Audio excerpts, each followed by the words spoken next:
Syarah, putra abih katek ke mandu berata sago meribe katek. Bak perkara mualim salah kepegah meningkatkan pengangguran. Syarah, apalah arti sebuah kata-kata? Jangankan awak kah ke mentang kudang bak panggung nervous. Pulang gaknya calon gubernur Aceh. Jadi salah pegah habai itu bukan berarti beliau itu salah.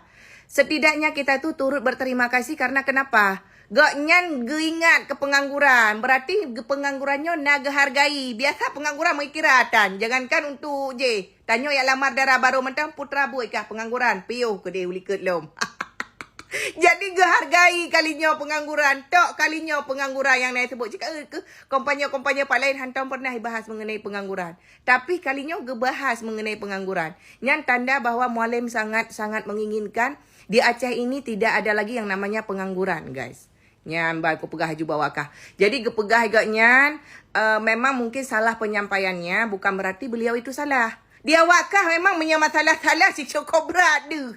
Si kapreh-preh pat salah. Apalah arti sebuah kata-kata Syarah? Yang penting kerja nyata.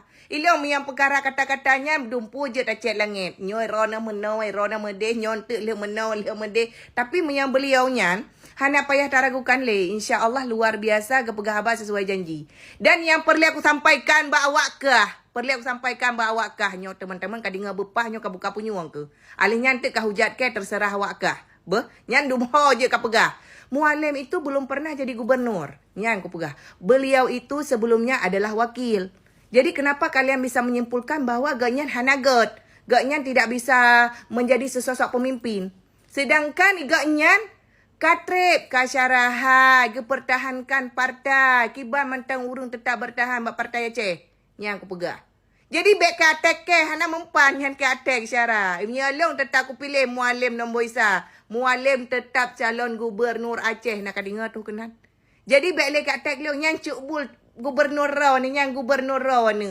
Harus jihnya yang pengangguran, yang gaduh scroll-scroll TikTok. Kabar terima kasih. Terima kasih mualim kerana sebut dengan kamu. Biasa kamu hantam pernah yang nakun ke kamu membacut sindiran. Hana, yang naik pegah asyik nanti potensi pembangunannya, pembangunan je. Tapi realita je kan Hana. Kan kalian akan pilih dum kan Hana pembangunan. Jadinya yang pengangguran mandum ci beda haju mesapat sama-sama. Ya wakahnya yang tengah dua nonton, Hana pun nonton tengah main-main cim, Hana le gunanya ka beda haju segera ka pilih mualim ke gubernur. Ngak na buat ka wakah. Ngakna potensi lapangan kerja di kedepannya. Nyokan dia wakah nyan salah pijak ke perkara. Nyan perkara kan manusia mentakiratan.